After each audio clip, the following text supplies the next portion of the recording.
দ্বিতীয় বিশ্বযুদ্ধের পরে আমেরিকা সুকৌশলে গোটা পৃথিবীটাকে হাতের মুঠোর মধ্যে নিয়েছে, আর দিনের পর দিন তার সাম্রাজ্যবাদী আগ্রাসন গোটা পৃথিবীর প্রত্যেকটি দেশে কায়েম করেছে। সেই দিন আজ শেষের পথে। ইরান যেভাবে গোটা পৃথিবীর কাছে আমেরিকার মুখের আড়ালে যে নোংরা চেহারা, সেই আগ্রাসনী চেহারা প্রকাশ করে দিয়েছে, শুধুমাত্র মধ্যপ্রাচ্য নয়, এই মুহূর্তে গোটা পৃথিবীর প্রত্যেকটা দেশ এই মুহূর্তে আপনারা অবাক চোখে দেখছেন আজ ইরান কতটা শক্তিশালী হয়েছে, কি আগ্রাসন ভূমিকা পালন করছে। ইতিপূর্বে আপনাদের কাছে তুলে ধরেছি ইরানের মিসাইলের ক্ষমতা, ইরান কেন এত শক্তিশালী। তথাকথিত সাম্রাজ্যবাদী এবং আমেরিকার সেই সাম্রাজ্যবাদী আগ্রাসনের ব্যাপক প্রচার করে গোটা মিডিয়া। আজ আপনাদের সামনে তুলে ধরব ইউরোপ মহাদেশ সহ ন্যাটোভুক্ত দেশগুলোর আসল চেহারা প্রকাশ হয়ে গেছে। সুপ্রিয় দর্শক, তার আগে আপনাদের বলে রাখি, আমার ভিডিও যদি ভালো লাগে তাহলে অবশ্যই চ্যানেলটি সাবস্ক্রাইব করে পাশে থাকবেন। একটি লাইক, কমেন্ট, শেয়ার করে ভিডিওটি ছড়িয়ে দিতে ভুলবেন না। তো চলুন আলোচনায় যাই। প্রিয় দর্শক, বিগত দ্বিতীয় বিশ্বযুদ্ধের পর থেকে আজ 2026 সাল পর্যন্ত যেভাবে আমেরিকার সাম্রাজ্য গোটা পৃথিবীর আনাচে কানাচে ছেয়ে গেছে এবং তাদের মিথ্যা প্রতিশ্রুতি শুধুমাত্র সেই দেশগুলোর খনিজ সম্পদের পাওয়ার লোভেই দেখিয়ে গেছে, তার জ্বলন্ত উদাহরণ আজ দেখতে পাচ্ছে মধ্যপ্রাচ্য সহ গোটা পৃথিবীর প্রত্যেকটা দেশ। আপনারা জানেন, এতদিন পর্যন্ত ন্যাটোভুক্ত দেশগুলোকে বলে এসেছে সমস্ত রকমের সামরিক সক্ষমতা দেবে আমেরিকা, এবং মধ্যপ্রাচ্যে ঘাঁটি গেড়ে বসার দৌলতে প্রত্যেকটা মধ্যপ্রাচ্যের দেশকে সামরিক বাহিনী দিয়ে সহযোগিতা করবে, এই প্রতিশ্রুতি দিয়েছিল। কিন্তু ইরানের হামলা থেকে মধ্যপ্রাচ্যের ঘাঁটিগুলো একটাও এই মুহূর্তে বেঁচে ফিরছে না। ইতিপূর্বে শুধুমাত্র সৌদি আরব, কাতার, কুয়েত বা আরব আমিরাত নয়, একটার পর একটা সেনা ঘাঁটি লক্ষ্য করে ইরানের মিসাইলে ছন্ন বিন্ন করে এখন শুধুমাত্র ধূলিকণায় পরিণত করে দিয়েছে আমেরিকার এই সেনা ঘাঁটিগুলোকে। বিগত দিনে এই রকম সাহস কোনো দেশ দেখাতে পারেনি। আজ আমেরিকা এবং ইসরায়েলের যৌথভাবে ইরানের উপরের আক্রমণ বুমেরাং হয়ে ফিরছে আমেরিকার সাধারণ মানুষের মধ্যে। আমেরিকার সাধারণ মানুষ আজ প্রশ্ন করছে, ইসরায়েলের মতো একটি রক্তপিশুষ গণহত্যাকারী পৃথিবীর বুকে দখলদারি একটি রাষ্ট্র, সেই রাষ্ট্রের নেতা, যে নেতা বিশ্বযুদ্ধ অপরাধী বেনজামিন নেতানিয়াহুর কথা শুনে আমেরিকা প্রেসিডেন্ট ডোনাল্ড ট্রাম্প কি ভুলটাই না করে বসেছে। ন্যাটোভুক্ত দেশগুলো সরাসরি বলছে কার ইন্ধনে আজকে ইরানের উপরে আক্রমণ চালিয়েছে আমেরিকা। কে বলেছিল আমেরিকাকে যে ইরান আক্রমণ করে ইরানের সর্বোচ্চ ধর্মীয় নেতা আয়াতুল্লাহ আলী খামেনিকে হত্যা করার পরামর্শ? আজকে ইউরোপের প্রত্যেকটা দেশ দুই ভাগে বিভক্ত হতে চলেছে। কেউ বলছে আমেরিকা ঠিকই করেছে, আবার কেউ সরাসরি বিরোধিতা করছে। ইউরোপিয়ান ইউনিয়নভুক্ত দেশগুলো আজকে আমেরিকাকে প্রশ্ন করছে, আমরা কার স্বার্থ রক্ষা করতে ইরানের উপরে আক্রমণ চালাচ্ছি?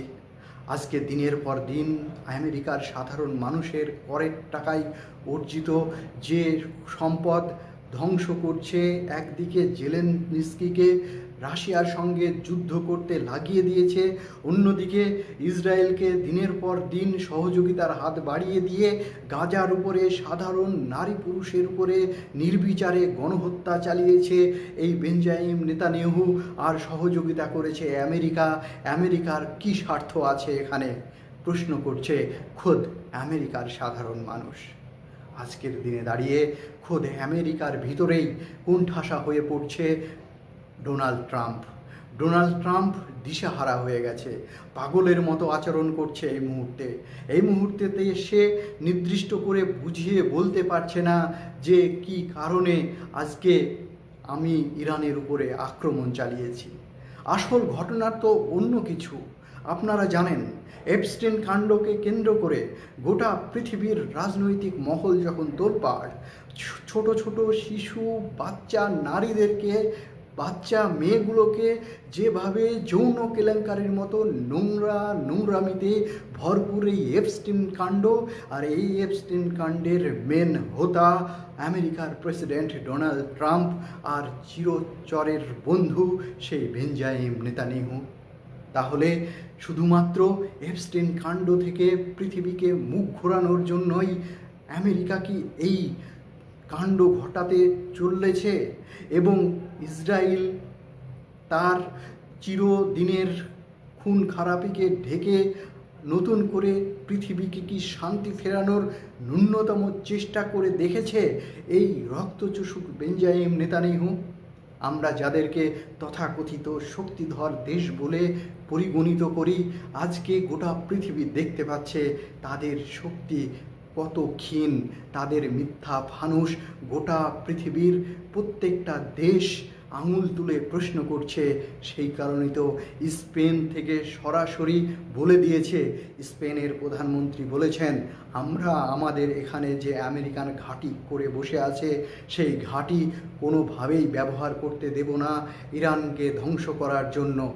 সেই কারণে আপনারা দেখেছেন শেষ পর্যন্ত লেজ গুটিয়ে পালিয়ে আসতে বাধ্য হয়েছে আমেরিকা। স্পেন এটাও বলেছে, আমরা দীর্ঘদিন ধরে দেখে এসেছি ইউনাইটেড নেশনের মধ্য দিয়ে গোটা পৃথিবীর শান্তি প্রকল্পে কিভাবে পৃথিবীকে শান্ত করা যায় সেই পরিকল্পনা এঁটে এসেছি। আজকে যেভাবে ইরানের হত্যালীলা চালানো হচ্ছে এটা সম্পূর্ণ ইউনাইটেড নেশনের বিরোধী। জাতিসংঘ এটা কখনোই মেনে নিতে পারে না, মেনে নেবে না। অন্যদিকে আমরা দেখেছি কিংডম অফ ইংল্যান্ড কিভাবে এর বিরোধিতা করেছে। আমরা দিনের পর দিন যখন ইউরোপিয়ান ইউনিয়নগুলোকে ছাতার তলায় বসিয়ে রেখে শুধুমাত্র ডোনাল্ড ট্রাম্প পৃথিবীর দাদা সাজার জন্য তাদেরকে মিথ্যা প্রতিশ্রুতি দিয়ে এসেছে, তার নিজস্ব স্বার্থের জন্য যখন ডেনমার্ক নিজের কাছে কিনতে চায়, ডেনমার্কের সাধারণ মানুষকে পয়সা দিয়ে কিনতে চায়, তখন ইউরোপের সাধারণ মানুষ প্রশ্ন তুলতে লেগেছে। এতদিন পর্যন্ত আমরা যাকে রক্ষক বলে এসেছি সেই রক্ষক আমেরিকা। ইউরোপের সাধারণ দেশগুলো, যে দেশগুলো এতদিন পর্যন্ত সেনাবাহিনী থেকে শুরু করে সমস্ত সামরিক প্রযুক্তিকে কাজে লাগিয়ে আজকে আমেরিকাকে সাপোর্ট করে এসেছে, আর আজ আমেরিকা ডেনমার্ক কিনতে চায়, ডেনমার্ক দখল করতে চায়। আমেরিকা আজকে কিভাবে এই দ্বিচারিতার পথ বেছে নিচ্ছে, কার ইন্ধনে এটা হচ্ছে? স্বাভাবিকভাবেই শুধুমাত্র ইউরোপিয়ান কান্ট্রিগুলো বা ন্যাটোভুক্ত দেশগুলোই নয়, এই মুহূর্তে দাঁড়িয়ে পশ্চিমারা যে কোণঠাসা হয়ে গেছে সেটা জলের মতো পরিষ্কার হয়ে গেছে, চন্দ্র সূর্যের আলোর মতো ঝকঝকে হয়ে গেছে। সেই কারণেই কি আজকে আমেরিকার প্রেসিডেন্ট পাগল পাড়া হয়ে গেছে। মধ্যপ্রাচ্যে অবস্থিত যে সমস্ত দেশগুলো এতদিন পর্যন্ত বলে এসেছে আমেরিকা আমাদের বন্ধুরাষ্ট্র, যখন আমেরিকার বন্ধুরাষ্ট্র বলে আসে আর মধ্যপ্রাচ্যের দেশগুলোর উপরে আক্রমণ হয়, লেজ গুটিয়ে পালিয়ে যায় আমেরিকা, তখন প্রশ্ন করবে না মধ্যপ্রাচ্যের সাধারণ মানুষ, মধ্যপ্রাচ্যের সাধারণ জনগণ? আমেরিকাকে এতদিন পর্যন্ত আমরা তেল গ্যাস থেকে শুরু করে প্রাকৃতিক সম্পদের প্রাচুর্য দিয়ে ভরিয়ে দিয়েছি, আর তারা বিলাসবহুল জীবনযাপন করছে। আজকে যখন মধ্যপ্রাচ্যের দেশগুলো জ্বলছে, তারা দূর থেকে আবারও নতুন করে উস্কানি দিয়ে মধ্যপ্রাচ্যে আবারও আগুন জ্বালিয়ে দিচ্ছে। ইতিমধ্যে আপনারা দেখেছেন সৌদি আরবের আরামকো একটি বৃহৎ তেল উত্তোলন কেন্দ্র, এবং এই কোম্পানিতে প্রচুর কর্মী কাজ করে। সেখানে আকস্মিক যেভাবে ইসরায়েল আক্রমণ করেছে এবং প্রচার করেছে ইরান আক্রমণ করেছে, সেটাও প্রকাশ পেয়ে গেছে। এর ফলে মধ্যপ্রাচ্যের দেশগুলো বুঝতে পারছে এতদিন পর্যন্ত যেভাবে মিথ্যা প্রতিশ্রুতি দিয়ে আমাদের দেশের তেল ভাণ্ডার, আমাদের দেশের সম্পদ লুণ্ঠন করেছে এই আমেরিকা এবং ইসরায়েল, আর আমরা এদের সঙ্গে থাকবো না। আমরা এদের কাছ থেকে বিচ্যুতি চাই, এদের সঙ্গে সম্পর্ক ইতি টানতে চাই। সুপ্রিয় দর্শক, আর কতদিন আমেরিকা সাম্রাজ্য মিথ্যা প্রতিশ্রুতি দিয়ে গোটা পৃথিবী নিজের হাতের মুঠোয় নিয়ে সাধারণ মানুষকে দিনের পর দিন অত্যাচার করে মাটির সঙ্গে লণ্ডভণ্ড করে দিয়ে তাদের নোংরা চরিতার্থ করবে, আর সাধারণ মানুষ দিনের পর দিন তাদের রক্তচক্ষু দেখে চুপচাপ বসে থাকবে? না, আর বসে থাকবে না। বসে থাকার দিন শেষ। ইরান যেভাবে গর্জে উঠেছে, ইরানের পাশে শুধুমাত্র রাশিয়া, চীন এই ধরনের দেশগুলোই আছে এটা নয়। মধ্যপ্রাচ্যের অনেক দেশ এখন তাদের ভুল ভেঙে তাদের সহযোগিতা করতে চায়, ইরানের পাশে দাঁড়াতে চায়। অন্যদিকে ন্যাটোভুক্ত দেশগুলোও আমেরিকার আগ্রাসনের বিরোধিতা করছে। ইউরোপিয়ান দেশগুলোও ইরানের সঙ্গে যে যুদ্ধ, সেই যুদ্ধ থেকে বিরতি চাইছে। অতএব গোটা পৃথিবী আজকে আমেরিকার বিপক্ষে চলে গেছে, আর আমেরিকার সেই জারজ সন্তান আজকে একা পড়ে গেছে। তাই তো এই দুটোই, আমেরিকার প্রেসিডেন্ট ডোনাল্ড ট্রাম্প এবং ইসরায়েলের সেই রক্তচোষক বেঞ্জামিন নেতানিয়াহু, দুজনেরই শেষ দেখতে চায় পৃথিবী। সুপ্রিয় দর্শক, আজকের ভিডিওটি এই পর্যন্তই। বেশি লম্বা করছি না, কেননা একটি ধৈর্যের ব্যাপার আছে। শেষ পর্যন্ত থাকার জন্য আপনাকে অসংখ্য ধন্যবাদ। আজকের এপিসোড যদি আপনার ভালো লাগে, অবশ্যই চ্যানেলটি সাবস্ক্রাইব করবেন এবং লাইক, কমেন্ট, শেয়ার করে আরও বন্ধুদের মধ্যে ছড়িয়ে দিতে ভুলবেন না। ভালো থাকবেন।